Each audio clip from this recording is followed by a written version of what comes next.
오늘 저녁 보실 말씀은 역대하 17장 6절에서 9절 말씀입니다. 구약성경 676페이지입니다. 그가 전심으로 여호와의 길을 걸어 산당들과 아세라 목상들도 유다에서 제거하였더라. 그가 왕위에 있은 지 3년에 그의 방백들 벤하일과 오바댜와 스가랴와 느다넬과 미가야를 보내어 유다 여러 성읍에 가서 가르치게 하고 또 그들과 함께 레위 사람 스마야와 느다냐와 스바다야와 아사헬과 스미라목과 여호나단과 아도니아와 도비야와 도바도니아 등 레위 사람들을 보내고 또 저희와 함께 제사장 엘리사마와 여호람을 보내었더니 그들이 여호와 율법책을 가지고 유다에서 가르치되 그 모든 유다 성읍들로 두루 다니며 백성들을 가르쳤더라. 아멘. 수요일마다 집에 대해서 계속해서 말씀을 보고 있습니다. 가장 기본적인 하나님의 집, 성전, 교회당이죠. 교회당과 그리고 성령이 가하시는 성령의 선인 우리의 몸과 그리고 교회 공동체를 우리가 매주마다 그렇게 살펴보고 있습니다. 이 집을 짓는 것이 사실 굉장히 중요합니다. 그러나 집을 또 짓는다고 그것으로 끝이 아닙니다. 집을 지을 때도 물론 상당한 시간과 비용을 감수해야 되고요. 여러 마음을 또 많이 쓰고 신경을 써야 합니다. 그러나 짓고 난 이후에도 사실 끊임없이 관리가 필요한 것이죠. 아무리 좋은 집이라 할지라도 아무리 많은 좋은 재료를 가지고 집을 건축했다 할지라도 그 지은 상태로 그냥 방치해버린다면 아무리 훌륭한 멋있는 집이라도 금세 낡고 망가질 것입니다. 우리가 사실 이렇게 집을 이제 잘 가꾸고 유지하기를 원하지만 또 원치 않게 망가진 어떻게 보면 고쳐야 될 부분들이 있을 수 있습니다. 그래서 간혹 보면은 집의 기초가 굉장히 위험해질 수도 있고요. 수리가 필요한 부분들이 있습니다. 이런 부분들은 사실 계속해서 보수하고 수리하고 관리에 힘을 써야 되는 것입니다. 이건 어떤 세상의 집만이 아니라 우리의 영혼의 집도 마찬가지죠. 우리의 영혼이 정말 어떻게 하나님 앞에서 올바로 서가고 있는가 하는 것을 날마다 점검을 해야 합니다. 오늘은 그런 내용으로 좀 말씀을 드리기를 원합니다. 오늘 말씀은요, 17장 1절에 보면 아사의 아들 여호사밧이 대신하여 왕이 되었다라고 말합니다. 여호사밧의 이야기입니다. 여호사밧은 여호와께서 심판하신다는 뜻을 가지고 있는 남유다의 네 번째 왕입니다. 이 솔로몬 이후에 르호보암과 여로보암이 나뉘어지고 남북으로 나뉘어지고 이 르호보암의 이후로 4대 왕이 바로 여호사밧입니다. 25년간 통치하면서 때로는 불의한 아합이나 아니면 아시아와 같은 그런 불의한 자들과 연합하는 그런 실수도 있긴 했습니다만은 그러나 전반적으로 볼 때는 여호와께서 보시기에 정직히 행했다라는 그리고 그 하나님을 경외했다라고 인정을 받는, 그래서 이 여호사밧과 히스기야, 요시야는 유다의 3대 선왕이다, 남유다의 3대 선왕이다라고 그렇게 불려지기도 합니다. 그래서 이제 이스라엘 역대기사는요, 이 여호사밧이 다윗의 처음 길로 행했다라는 그런 기록까지 합니다. 근데 왜 여호사밧에 대해서 이렇게 말을 하느냐? 그것은 그의 아버지 때를 잠시 생각을 좀 해보셔야 됩니다. 그의 아버지는 아사라는 왕이었습니다. 이 아사는요, 왕위에 앉아서 다스리는 통치 초기에는 굉장히 선정을 베풀었습니다. 그래서 많은 사람들이 존경도 받았습니다만은 이런 선정이 계속되면 좋겠지만은 그 통치 말년에 가서는 이제 남유다 입장에서 북이스라엘을 견제해야 된다라는 명목에 아람 왕에게 조공을 바치면서 이제 아람 왕이 도움을 청합니다. 그래서 그것을 이제 선지자 하나니아라는 선지자가 그것을 알고 와서 왕을 책망을 하는데, 그 책망을 듣고 돌이키면 좋겠지만은 이 아사 왕은 오히려 선지자를 옥에 가두어 버립니다. 그리고 후에 그 생애 말년에는 또 병이 들었을 때 참 그때라도 하나님을 찾으면 좋았겠지만 그때 역시 하나님을 찾지 않고 의원들만 찾다 결국 비참하게 생을 마감해버립니다. 이런 아버지의 모습을 보면서 아마 여호사밧이 하나님을 의지하는 자가 되고자 했는 것 같습니다. 그래서 3절 말씀에 보면요, 그의 조상 다윗의 처음 길로 행하여 바알들에게 구하지 아니하였다라고 합니다. 우리가 사실 우리 입장에서는 이 이스라엘의 어떤 풍습이 잘 몸으로 와닿지가 않기 때문에 바알들에게 구하지 아니하였다라는 것이 무슨 큰 어려움처럼 그렇게 느껴지지 않습니다. 그러나 당시에 이 이스라엘에게 있어서는 이것은 굉장히 큰 어떻게 보면 시험이었고 또 유혹이었습니다. 간혹 이렇게 보시면 됩니다. 세상에서 세상 방식으로 살던 그런 불신자들 또는 이방 종교를 믿다가 뒤늦게 하나님 앞으로 오는 사람들이 간혹 있습니다. 근데 그런 사람들이 왔을 때 물론 그 중에는 자기가 섬기던 모든 우상들을 다 한 번에 다 버리고 그렇게 돌아오시는 분들도 있지만 여전히 우상과 하나님 사이에서 갈등하고 고민하고 괴로워하는 그런 시간들을 보내시는 분들이 계십니다. 그리고 또 어떻게 하다 보면은 이제 그 갈등 속에서 이겨내지 못하고 다시 예전의 모습으로 우상을 섬기는 그 모습으로 돌아가시는 분들도 우리가 간혹 볼 수가 있지 않습니까? 근데 그렇다고 해서 그분들은 무조건 야단칠 수는 없는 것이 그만큼 그 우상의 영향력이 크다라는 것이죠. 그들을 붙잡고 있는 영향력이 너무나도 강력하기 때문에 영적 전쟁을 해야 되는데 이 영적 전쟁이 쉽지는 않다는 겁니다. 이처럼 타 종교에서 이제 기독교를 회심하더라도 그 유혹과 습성을 벗어버린다는 것이 굉장히 큰 일인데 가나안 땅에서 이 바알의 유혹을 이겨낸다는 것은 더 큰 유혹이었습니다. 바알은 가나안 땅의 대표적인 종교이고 또 대표적인 우상이었습니다. 풍요의 신이었고 쾌락의 신이었습니다. 이스라엘이 가나안 땅을 점령했지만은 거기에 있는 모든 민족들을 다 쫓아내지 못했습니다. 그래서 거기에 남아있는 소수의 사람들이 그 이방 민족들이 여전히 그들의 어떤 우상을 섬기고 있는 모습들을 그 옆에서 볼 수밖에 없었고요. 특히 이스라엘은 또 광야 생활을 하면서 양을 치는 유목민의 삶을 살았지만은 이제 가나안 땅에 들어가서 농사를 짓습니다. 한 번도 농사를 지어보지 아니한 그들이 농사를 지으려고 하다 보니까 자연스럽게 그 가나안 땅에 있는 사람들 원주민들의 농사법을 보게 되고 그것을 가지고 오게 됩니다.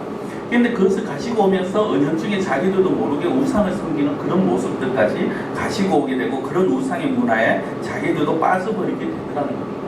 그래서 이 가나안 땅에서 사실 이스라엘이 바알의 유혹을 이겨낸다는 것은 굉장히 힘들고 어려운 그런 상황이었습니다. 이것을 솔로몬도 사실 이겨내지 못했죠. 마지막에 가서는 그 말년에는 이 우상에서 자유롭지 못합니다. 여러 왕들이 이 우상에서 자유롭지 못한 모습들을 보입니다. 그런데 여호사밧은 달랐다라는 것입니다. 여호사밧은 다윗의 뒤를 쫓아서 바알들에게 구하지 아니했고 오히려 하나님께 구했다라고 합니다. 읽지는 않았습니다만 4절에 이렇게 말씀합니다. 오직 그의 아버지의 하나님께 구하며 그의 계명을 행하고 이스라엘의 행위를 따르지 아니하였음이라. 그의 아버지, 그의 조상이라는 의미로 이제 다윗을 말합니다. 다윗의 하나님께 구했고 하나님의 계명을 쫓아 행했고 이스라엘의 행위를 따르지 않았다는 것은 우상을 쫓아 숭배하고 우상을 의지하는 그런 모습들을 따르지 아니했다라는 것입니다. 이것이 결코 쉽지 않습니다. 앞서 말씀드린 것처럼 어떤 그 주변은 환경적인 부분도 있었고요. 더군다나 여호사밧은 왕입니다. 왕이기 때문에 이 어떻게 보면 자기 백성들에게서 인정을 받기를 원했고 자기 백성들이 높여주기를 원했습니다. 그러다 보니까 어떻게 보면 백성들의 소리를 신경 쓰지 않을 수가 없었습니다. 막상 여호사밧이 그들에게 모든 것을 다 버려라, 모든 우상을 다 없애라 하면 반발이 일어날 수 있는 그런 상황이었습니다. 그럼에도 불구하고 여호사밧 왕은요 담대히 하나님께 구하고 하나님의 말씀을 따라 살기에 힘을 썼다라는 것입니다. 이것이 남유다가 회복되는 길이라는 것을 알았고요. 이것이 바로 어떻게 보면 오늘날 성도들이 성도답게 살아가는 성령을 모시는 성령의 전으로서 합당하게 살아가는 자세인 것입니다. 하나님을 떠남으로 인해서 무너진 집이었습니다. 남유다는. 그러나 그 무너진 집을 다시 세울 수 있는 유일한 방법이 무엇이었냐? 하나님께 구하며 하나님의 말씀을 따라 행한다는 것입니다. 하나님께서는 이스라엘 백성들에게 너희들이 이제 새롭게 집을 지어야 된다, 새롭게 건축해야 된다, 너희 신령을 다시금 세워야 되고 붙들어야 되고 그리고 너희들의 그 신앙 공동체를 새롭게 다시금 세워야 된다고 하면서 새로운 방법을 말씀하시지 않았습니다. 오히려 하나님께서는 계속해서 하나님께서 태초부터 주신 그 말씀들을 계속해서 선지자 통해서 주시면서 말씀을 붙드는 것만이 너희들이 살 길이라는 것을 계속해서 보여주십니다. 오늘도 보면요 동일하게 그렇게 말씀을 합니다. 이 여호사밧이 그의 아버지 하나님께 구하고 그의 계명을 따라 행했을 때 바알의 그 숭배를 버렸을 때 5절에 보면요 여호와께서 나라를 그의 손에서 견고하게 하셨다라고 합니다. 그리고 유다 무리가 여호사밧에게 예물을 드렸으므로 그가 부귀와 영광을 크게 펼쳤다라고 말을 합니다. 하나님을 의지하고 하나님을 공경하고 하나님의 뜻을 쫓아서 행하고자 했을 때 하나님께서 오히려 그 나라를 견고하게 해주셨다는 것입니다. 우리의 삶이 힘들고 어렵고 세상에서 어렵다라고 그렇게 보여질 수 있습니다. 세상적인 기준에서 보면은 우리가 그렇게 풍요롭게 부유하게 살지 못한다라고 느껴질 때도 있을 수 있습니다. 어떻게 보면은 성공이라는 세상의 성공의 기준과는 또 다른 그런 모습으로 살아갈 수도 있습니다. 그러나 중요한 것은 하나님을 의지하고 하나님의 계명을 쫓아 행할 때 하나님께서 견고하게 강하게 흔들리지 않게 붙들어 주시더라는 것입니다. 그렇다면 여호사밧은요 어떤 방식으로 그러면 그 신앙 공동체 이 남유다를 어떤 그 남유다 신앙 공동체 그 집을 신앙의 집을 어떤 방식으로 수리를 하기 시작하느냐. 먼저 우상들을 제거하기 시작합니다. 앞서 오늘 본문 제가 읽어드렸는데 6절에 보면요 그가 전심으로 여호와의 길을 걸어 산당들과 아세라 목상들도 유다에서 제거하였더라라고 합니다. 산당과 아세라 목상을 제거했다라고 합니다. 산당은 우리나라로 치면요 옛날 점집 또는 무당의 집입니다. 아니면 또 간혹 그런 거 있죠. 요즘은 잘 안 보입니다만 옛날 같으면은 이 마을 입구마다 아닌 마을 중심에 성황당이라는 큰 나무가 있지 않습니까? 그리고 그곳에 사람들이 뭐 소원을 빌기도 하는 것이죠. 산당이 그런 곳입니다. 우상이 판을 치는 곳이었고요. 우상을 섬기는 곳이었습니다. 여호사밧이 이 산당을 제거하고자 그렇게 했다라는 것입니다.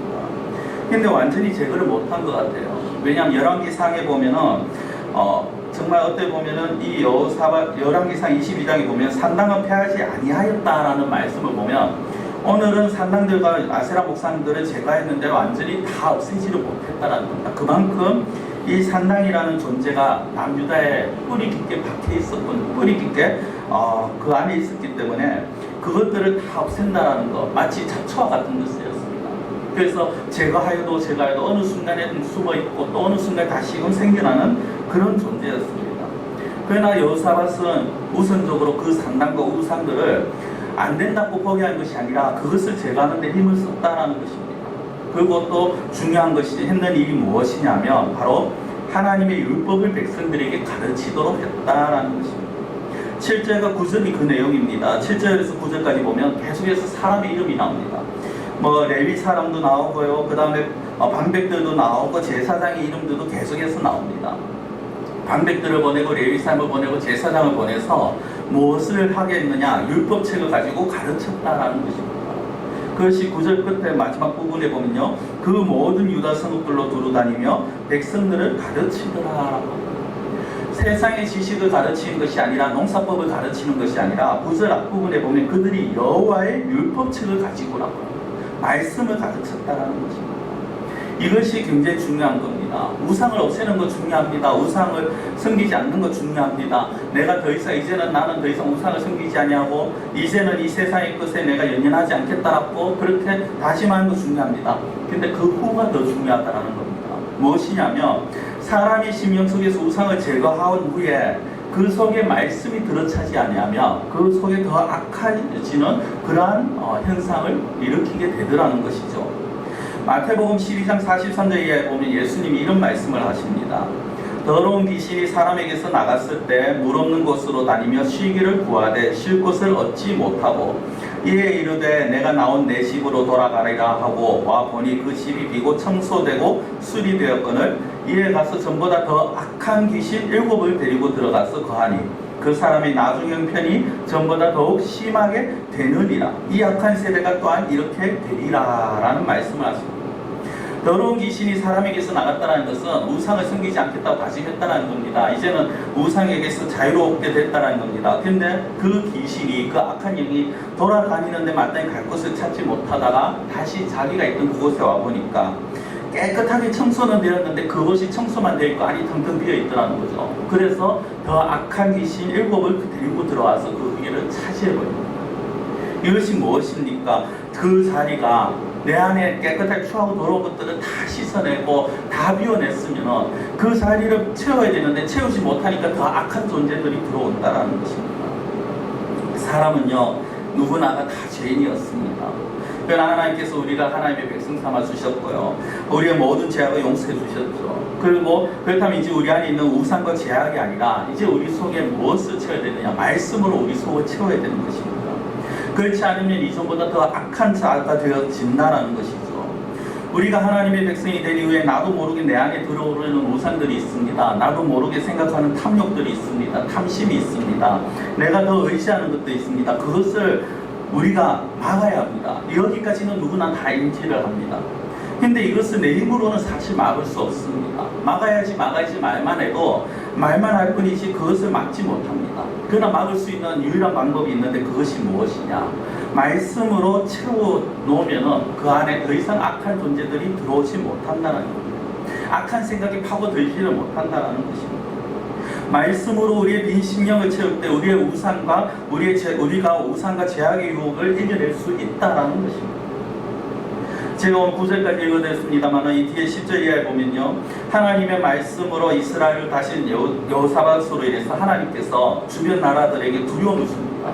두려움을 주고 어떻게 하느냐 하면 여호사밧과 싸우지 못하게 만들어버립니다. 그 중에는 블레셋과 아라비아 사람들 중에서는 조공을 여호사밧에게 드리는 자들이 나오기도 합니다. 재미있는 것은요, 여호사밧의 아버지인 아사왕도 조공과 관련이 있었고요, 여호사밧도 조공과 관련이 있습니다. 근데 둘의 차이가 무엇이냐면, 아버지였는 아사왕은 북이스라엘을 견제하기 위해서 아람 왕에게 조공을 바치는 인물입니다.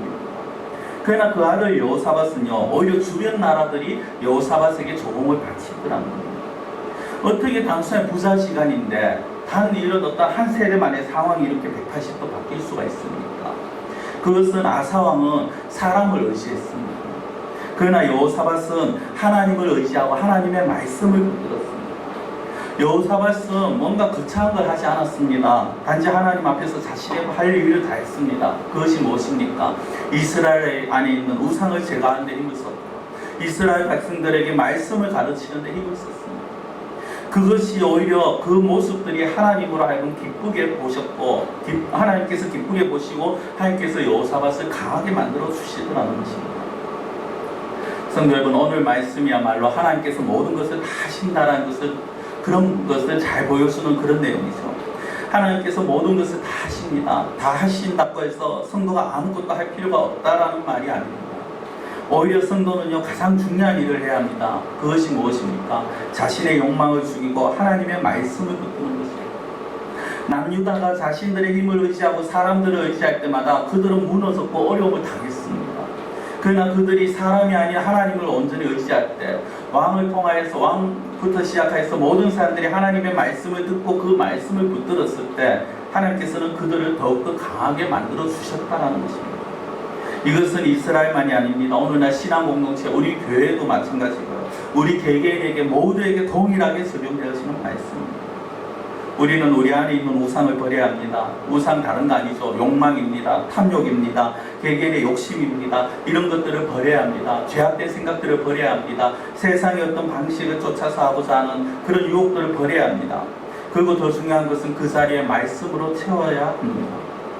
비어있으면요, 더 악한 생각이 스며듭니다. 말씀이 차있지 않으면 더 추악한 것들이 우리를 휘어잡으려고 들어옵니다. 우리가 말씀을 붙들고 세상의 것이 아니라 하나님의 말씀을 붙들고 하나님의 말씀대로 살고자 힘을 썼을 때, 그때 하나님께서 우리들을 굳게 붙들어 주시고 우리를 하여금 강하게 하나님께서 사용하여 주실 것입니다. 우리 오늘 말씀을 가지고 같이 이 시간에 기도하는 시간을 좀 가지기를 원합니다. 하나님, 제 안에 있는 어리석은 욕망들을 다 버릴 수 있는 저희들의 삶이 되게 해주시옵소서.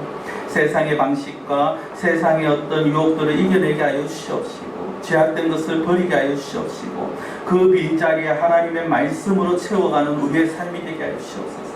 정말 오늘 설교 제목처럼, 말씀 제목처럼 말씀이 다스리는 그러한 우리의 삶이 될 수 있게 하여 주시옵소서. 우리 이 시간 한 1분 정도만, 그러나 짧지만 간절하게 우리 이 시간 같이 기도드리겠습니다. 사랑하는 하나님 아버지, 저희들의 삶을 주관하여 주시옵시고, 하나님께서 저희들을 붙들어 주시옵기를 원합니다. 하나님 아버지, 우리 속에 있는 어리석은 욕심들, 욕망들 버릴 수 있는 저희들에게 해주시옵시고, 하나님의 말씀만을 생각할 수 있게 해주시옵시고, 아버지 탐욕과 모든 세상적인 것들을 버리게 해주시옵소서.